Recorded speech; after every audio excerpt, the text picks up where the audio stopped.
바이든 미국 대통령이 우리 시간으로 오늘 밤 연방정부 부처 가운데 처음으로 국무부를 방문합니다. 아메리카 퍼스트에서 벗어나서 동맹 복원을 강조하는 행보로 풀이되고 있죠. 문재인 대통령과의 정상 간 통화가 아직 진행되지 않은 상황에서 한반도 문제에 대한 메시지 먼저 내놓을지 주목되고 있습니다. 또 미얀마에서는 50여 년 만에 군부 쿠데타가 일어나서 아웅산 수치 국가고문이 또다시 구금됐다는 소식이 전해졌는데요. 윤세민아 반장이 관련 소식들을 정리해봤습니다. 기준치가 넘는 방사능 수치가 이처럼 방사능 오염도가 방사능 수치가 0.30으로 후쿠시마를 용감하게 다녀. 지금 있는 곳이 후쿠시마 원전에서 매우 가까운 곳으로. 이제 일본에 가 있는 동안 DHC 화장품 논란이 있었는데 호텔에 그 어메니티로 DHC 화장품이 있어서 그냥 버렸다. 호치민시에서 한국인들이 가장 많이 사는 최순실 씨의 조카 장모 씨도 이곳에서 만삭의 몸으로 명성교회 실습. 현장에 갔을 때 설마 만삭의 몸으로 왔다. 국제외교안보팀 윤세민아 기자와 JTBC 윤세민아입니다.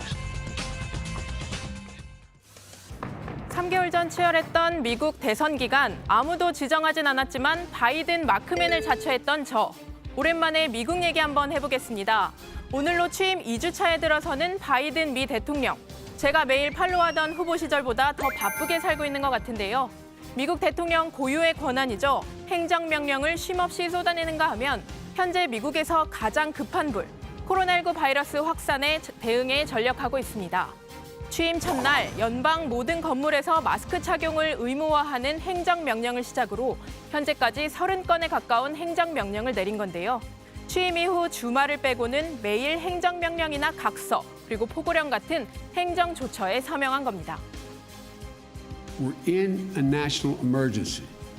We need to act like we're in a national emergency. So we've got to move. 취임 직후 열흘을 비교할 때 전직 대통령들과는 비교도 안 되는 속도전을 보여주고 있는 건데요. 트럼프를 지우고 바이든식 미국을 만들겠다는 마음이 그만큼 급하단 거겠죠. 코로나19 타격 완화를 위한 2,100조 원 규모의 어마어마한 부양안도 밀어붙이면서 집권 초반 중대한 정치적 시험대에 올랐다는 평가도 받고 있습니다. 지난 주말 월터 리드 군 병원을 방문하기에 앞서 이런 말도 했습니다. People will be badly, badly hurt if we don't pass this package. I support passing COVID relief with support from Republicans if we can get it, but the COVID relief has to pass. 현지 시간으로 오늘 아침, 우리 시간으론 오늘 늦은 밤이 되겠네요.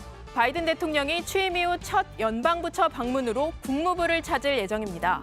중앙정보국 CIA나 국방부를 먼저 찾았던 전임 대통령들과 달리 국무부를 먼저 찾는 것에 대해 미국 언론들은 동맹과의 관계를 회복하는 데 초점을 맞춘 거란 해석을 내놓기도 했습니다. 동맹 강조의 일환인 걸까요? 주한미국 대사관은 주말 사이 SNS에 미국 국무부 직원이 한국식 양념치킨 버거를 맛보는 동영상을 올렸는데요. 미국의 유명 햄버거 브랜드가 고추장, 김치 등을 사용해 내놓은 신제품인데 대사관 측은 미국과 한국의 퓨전 버거라고 소개했습니다. So what we have here is crispy chicken with gochujang and kimchi. 대박 원전강추입니다. 그런데 바이든 대통령, 이렇게 바쁜 일정을 소화해서일까요? 문재인 대통령과 바이든 미국 대통령 간 첫 정상 간 통화가 아직 이뤄지지 않았는데 그 배경을 두고 말들이 나오고 있습니다. 통화가 늦어질수록 바이든 행정부가 한반도 문제에 관심이 없는 거 아니냐, 이런 우려가 제기될 수 있다는 겁니다. 현재 한미 양국 사이엔 방위비 협상과 전자권 전환, 그리고 당장 다음 달로 다가온 한미 연합훈련 등 코앞에 다가온 이슈가 많은데요. 청와대는 일정을 조율 중이라며 이번 주 중으로 이루어질 것이라고 밝힌 상태입니다. 그러면서 통화 순서보단 밀도가 중요하다는 말도 덧붙였습니다. 이 시점에서 근황이 조금 궁금해지는 사람, 바로 트럼프 전 미국 대통령입니다. 퇴임하면 좋아하는 골프 치며 여유롭게 시간 보낼 줄 알았는데 모르긴 몰라도 속이 편치만은 않을 것 같습니다. 상원의 탄핵 심리가 9일 앞으로 다가온 상황에서 5명의 변호인단이 전원 사임했는데요. 하루 만에 부랴부랴 새 변호인들을 섭외했습니다. 탄핵 심판의 절차적 타당성을 따져야 한다고 주장했던 전임 변호인단과 달리 새로 선임한 변호인들은 대선 사기를 아직도 주장하고 있는 트럼프의 입맛에 맞는 사람들로 꾸려진 걸로 알려졌습니다. 그런가 하면 지난주엔 역대 최악의 대통령이라는 현수막을 매단 경비행기가 트럼프가 머물고 있는 리조트 인근 상공에 등장하기도 했는데요. 아무리 트럼프가 멘탈 갑이라고는 하지만 이 정도면 마상, 마음의 상처 좀 입었겠죠.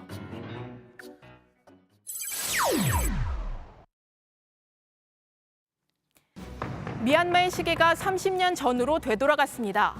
미얀마 군부가 오늘 지난해 치러진 총선 부정 행위를 조사한다는 명목으로 쿠데타를 공식 선언한 겁니다. 군부는 아웅산 수지 국가고문과 윈민 대통령 등 정부 고위 인사들을 구금한 사실도 확인했습니다.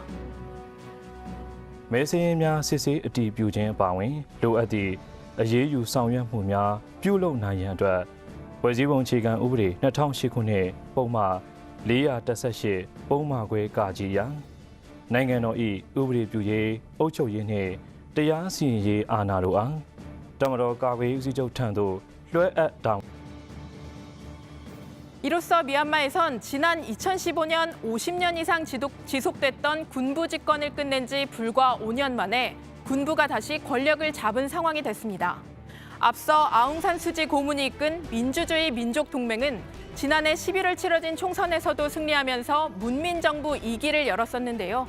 미얀마 군부는 유권자 명부가 실제와 큰 차이가 있었다면서 선거 직후부터 부정선거 의혹을 꾸준히 제기해왔습니다. 그리고 오늘은 그 선거에서 뽑힌 의회가 문을 여는 날이었습니다. 집권당인 민주주의 민족동맹은 수지 고문 명의의 성명을 내고 군부 쿠데타에 대항해 진심으로 항의하는 방법으로 대응해 줄 것을 국민들에게 촉구한다는 입장을 냈습니다. 미국과 호주 등 서방 국가들도 정부 인사들을 석방하라고 촉구했습니다. 미얀마 현재의 구체적인 상황은 들어가서 좀 더 자세히 이야기 나눠보도록 하고요. 오늘 국회 발제 이렇게 정리하겠습니다. 트럼프 지우기 속도내는 바이든, 가장 먼저 국무부 차자, 미얀마 또 군부 쿠데타에 아웅산 수지 구금.